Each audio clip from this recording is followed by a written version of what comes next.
Hi friends, నేను miss వచ్చాను. ఈరోజు నేను గోంగూర టమాటా పచ్చడి అండి ఎలా చేయాలో చూపిస్తానండి. నేను ముందుగా గోంగూరను శుభ్రంగా కడిగేసుకొని ఒక క్లాత్ మీద ఆరబెట్టేసుకున్నానండి. అది ఒకసారి ఒక చుక్క నూనె వేసుకొని పెనంలో వేసుకొని వేయించేసుకొని పక్కన పెట్టుకున్నాను. మగ్గిపోతుంది కదా గోంగూర, వెంటనే పక్కన పెట్టుకున్నాను. అలాగే 3 టమాటాలు కూడా నేను ఇలాగా మగ్గబెట్టేసుకున్నానండి. నూనె వేసుకొని చిన్న ఉప్పు వేసుకొని మగ్గబెట్టేసుకున్నాను. అలా అవి పక్కన పెట్టేసుకున్నానండి. పక్కన పెట్టుకొని ఇప్పుడు పెనంలో మినపప్పు, శనగపప్పు, ఆవాలు తాలింపు పెట్టుకొని అందులోనే 2 వెల్లుల్లిపాయ రెబ్బలు వేసుకొని వేయించుకున్నాను.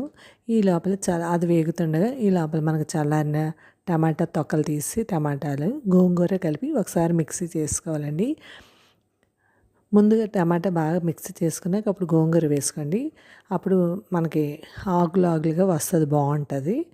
నేనైతే 2 కలిపి వేయించేసాను, గ్రైండ్ చేసాను. కొద్దిగా అంటే ముద్దలాగా వచ్చింది. మీరు అలా ట్రై చేయండి.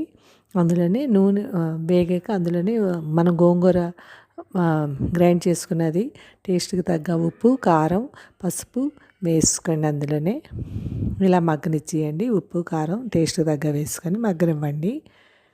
అంటే చాలామంది చేస్తున్నట్టున్నారు, నాకు తెలియదు, కానీ మేము ఇలా చేసుకున్నది మీకు చూపిస్తున్నాను నేను. అంతేనండి. ఇలా ఒక్కసారి మగ్గాక కొద్దిగా నూనె వేసుకొని దించేసుకోండి. ఒక బౌల్లోకి వేసుకోండి, గాజు సీసాలోకి వేసుకోండి. అలాగే కొత్తిమీర పచ్చడి అండి. కొత్తిమీర కూడా కడిగేసుకొని ఆరబెట్టుకోవాలండి. అంటే ఇసుక అది ఉంటుంది కాబట్టి మనకు కడిగేసుకొని ఇలాగ ఆరబెట్టుకొని చిన్న ముక్కల్లా కోసుకొని, ఇది వారం రోజులు ఎంతే ఉంటుందండి కొత్తిమీర పచ్చడి, ఎక్కువ రోజులు ఉండదు.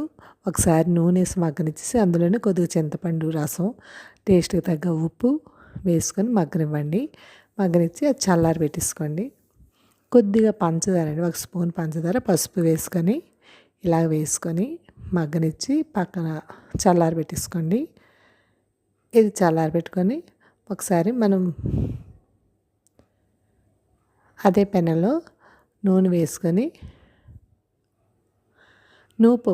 కొద్దిగా నువ్వుపప్పు కూడా 2 స్పూన్లు నువ్వుపప్పు వేసుకొని వేయించుకొని ఈ కొత్తిమీర దాంట్లోనే వేసుకొని గ్రైండ్ చేసుకోండి. చల్లారాక 2 గ్రైండ్ చేసుకొని పక్కన పెట్టుకోండి. అదే పెనంలో నూనె వేసుకొని మినపప్పు, జీలకర్ర వేసుకొని తాలింపు పెట్టుకోండి. తాలింపు వేగాక అందులోనే 2 ఎండుమిర్చి, అంటే మనం ఇందులో మిరపకాయలు అవి వేయలేదు కాబట్టి ఇందులో 2 ఎండుమిర్చి వేసుకొని అది ఒకసారి మగ్గాక మనం మిక్సీ చేసుకున్న కొత్తిమీర పచ్చడి కూడా అందులో వేసుకొని, కొత్తిమీర గ్రైండ్ చేసాం కదండి, అది కూడా అందులో వేసుకొని టేస్ట్ తగ్గ కారం, ఉప్పు వేసుకొని ఒకసారి మగ్గనివ్వండి. అంతేనండి, ఎంతో టేస్టీ అయినా కొత్తిమీర పచ్చడి రెడీ అయిపోయింది. టమాటా గోంగూర కొత్తిమీర పచ్చడి రెడీ అయిపోయింది. మీరు ట్రై చేయండి. Thank you. సబ్స్క్రైబ్ చేయండి, లైక్ కొట్టండి, కామెంట్ పెట్టండి.